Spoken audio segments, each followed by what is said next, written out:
In Milan, Italy, hundreds of people took to the streets on Saturday to protest against the new right-wing government's moves to restrict the rights of same-sex parents. The demonstration, organized by LGBTQ+ groups across the country, was called Hands Off Our Sons and Daughters and took place in the historical Piazza della Scala pedestrian square. Protesters held up signs reading, "You explain to my son that I am not his mother," and used ballpoint pens, which are used to sign birth registrations, to show their protest.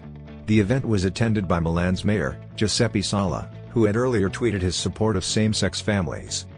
Organizers estimate that around 10,000 people participated in the protest, while Milan city officials provided more modest estimates of hundreds. This demonstration is a clear message to the government that the rights of the LGBTQ+ community must be protected and that any attempts to restrict them will be met with resistance.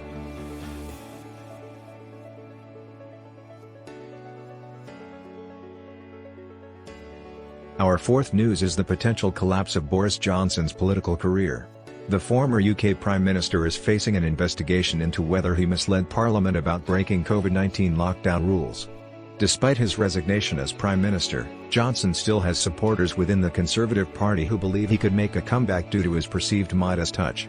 However, the investigation could result in Johnson being suspended from Parliament, and there are potential problems for him and current Prime Minister Rishi Sunak regardless of the outcome. If Johnson's supporters feel he is being unfairly targeted, they could cause unrest within the party and potentially challenge Sunak's leadership ahead of the next election. Overall, while many Conservative MPs are keen to see the back of Johnson, they recognize the potential risks involved in his downfall and suspension from Parliament.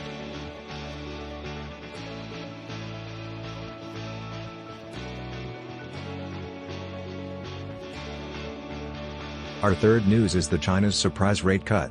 China's central bank has made a surprise move to boost the country's economy by cutting the amount of money banks must keep in reserve. This measure, known as the Reserve Requirement Ratio, or RRR, will be reduced by 0.25 percentage points for almost all banks, starting from March 27.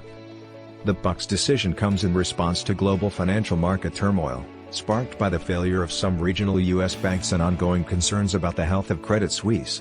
As recently as Wednesday, analysts from Goldman Sachs were expecting the BOC to keep interest rates and the RRR unchanged through the first half of 2023. However, the central bank's statement on Friday cited the need to better serve the real economy and maintain reasonable and sufficient liquidity in the banking system.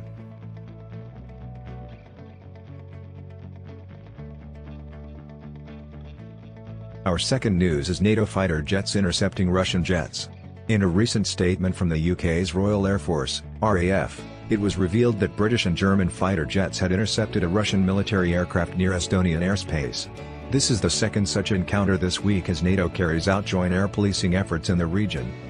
The RAF statement explains that the Russian aircraft, a Tu-134 passenger jet, was being escorted by two Sukhoi Su-27 flanker fighter jets and an An-12 Cub military transport aircraft. While air interceptions of this kind are not unusual for NATO aircraft, the joint air policing mission is a first for two NATO allies, the statement said. This news comes as Ukrainian leaders have renewed appeals for Western fighter jets to defend against Russian missiles and drone attacks. However, defense experts have told CNN that NATO allies are unlikely to send more advanced jets to Ukraine. Our first news is US B-1B strategic bombers drill. In a recent joint air exercise, U.S. strategic bombers participated alongside South Korean forces, which included F-35A stealth fighters from the South Korean Air Force and F-16 fighters from the U.S. Air Force.